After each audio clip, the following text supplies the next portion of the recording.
समोर त्या लांडग्यांचं काही चालणार नाही.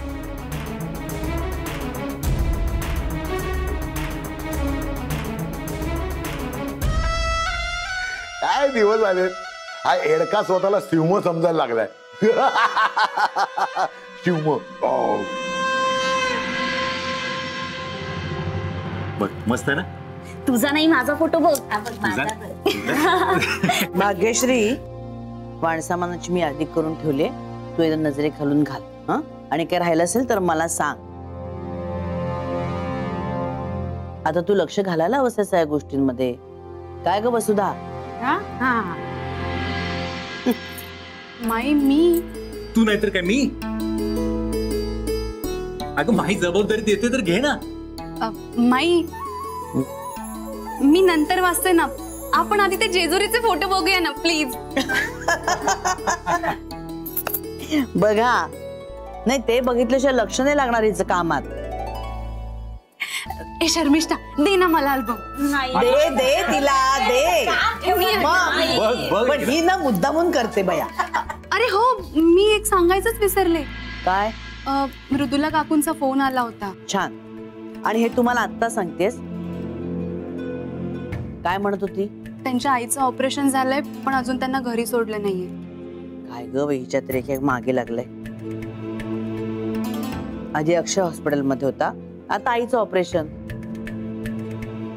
ते ना मला बघायचं. माई काय? माई हा बघ किती छान फोटो आलाय. अरे वा, क्या बात आहे. मस्त. बघू बघू. हा दाखवते. हे बघा हा फोटो. अगं बाई हो ग, खरंच छान आलाय नाही. फोटो मी काढलाय, कळलं का? म्हणून नाही काही. मारतोच कशाला मला? माई तिच्या आहोन बरोबर आहे म्हणून. त्यामुळे नाही.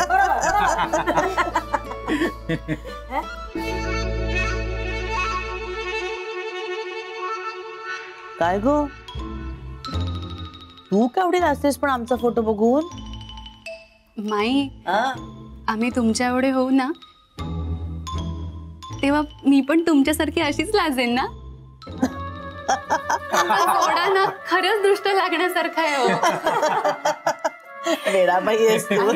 बघा ना माई आणि अण्णा किती गोड दिसतात. अगं तू माझ्यापेक्षा गोड दिसशील. किती गोड आहेस तू दिसायला.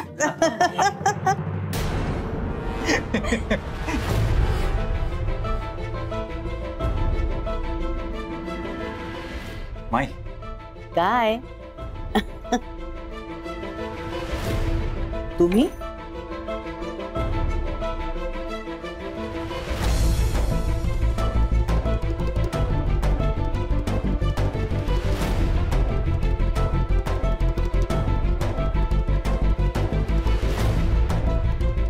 नमस्कार.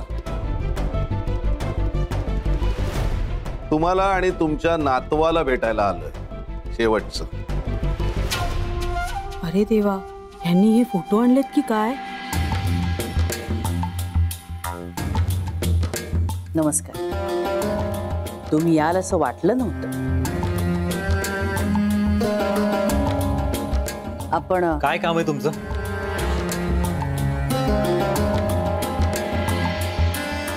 अरे वा, फोटो बघताय. छान छान छान. Sweet memories. मी पण फोटो द्यायला आलोय. माझ्या स्वीट मेमरीज. फोटोज? कसले फोटोज सावंत? सांगतो. मी काय म्हणते? वसुधा काकू बरोबर ना? हो, मी असं म्हणत होते की नाही तुम्ही काही म्हणू नका हो. म्हणजे कुणीच काही म्हणू नका. सगळ्यात आधी हे फोटो बघा, म्हणजे तुमच्या मनातील सगळ्या शंका दूर होतील. आणि मी इथे कशासाठी आलोय हे कळेल तुम्हाला. माईसाहेब खरं सांगतो, तुम्ही ताबडतोब माझ्या हातावर साखर ठेवाल. माई भूक लागलीये.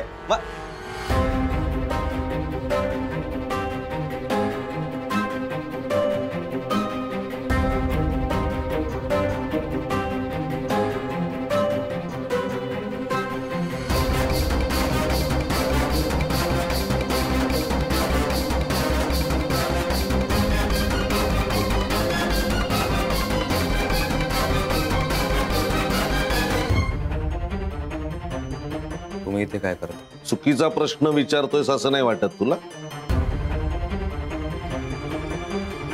तू खरं तर असं विचारायला पाहिजे होतं, कियारा कुठे? मी तिला कुठे लपवून ठेवलंय का? हो ना? त्यासाठी चालूय बाळा, तुझ्या सगळ्या प्रश्नांची खरी खरी उत्तरं द्यायला आलो. पण तुला आधी भूक लागली असेल ना, काहीतरी खाऊन घे. माहिती आहे बरं, जाऊ माझ्याकडचंच खाऊ तुला दे.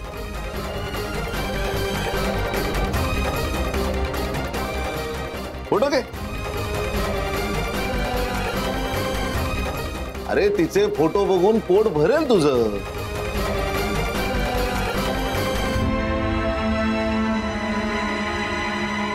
लग्न झालंय तिचं.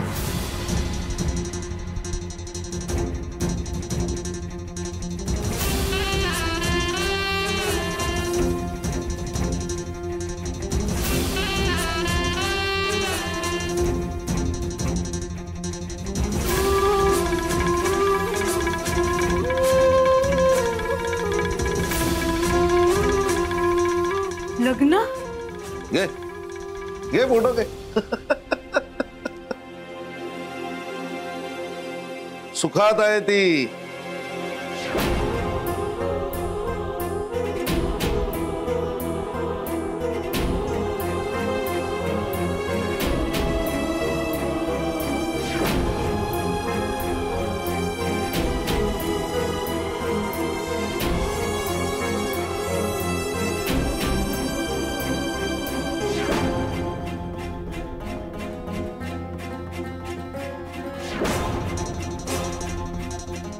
काय रे, काय झालं? ती सुखात राहावी हीच इच्छा होती ना तुझी?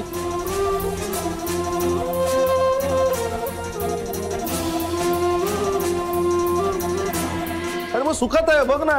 आता तुला तर खरं आनंद व्हायला हवा. कसं असतं ना अक्षय, आपण लाईफ मध्ये जे काही ठरवतो ना ते प्रत्येक वेळी आपल्याला मिळतं असं नसतं. कधी कधी ना परिस्थितीनुसार निर्णय बदलावे लागतात. मी प्रॉमिस केलं होतं ना दोघांना, मी तुमचं लग्न लावून देतो. पण काय झालं, ऍक्सिडेंट झाला.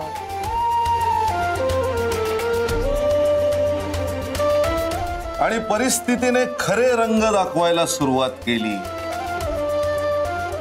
आणि गोष्टी बदलल्या. बरोबर ना माई साहेब? अगदी बरोबर बोललात तुम्ही सावंत साहेब.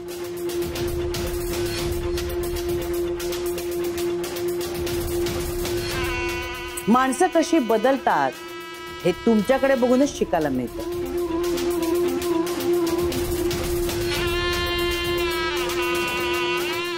संस्कारी माणसं ठाम असतात त्यांच्या निर्णयावर. आमच्यासाठी. आणि ज्यांच्या संस्कारात आणि नियतीत खोट असते ना ते डगमगतात तुमच्यासारखे. नाही साहेब, मी तुमच्याकडून धडे शिकायला आलेलो नाही. सावंत,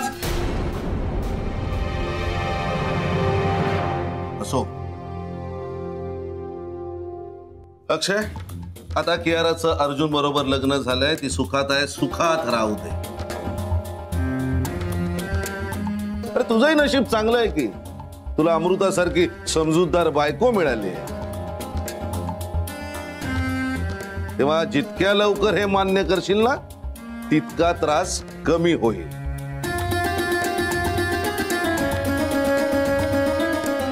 आणि एक लक्षात ठेव, कितीही डोकं आपटलंस ना तरी आता जे घडलंय ना त्यात बदल होणार नाही. तो होणार सुद्धा नव्हता.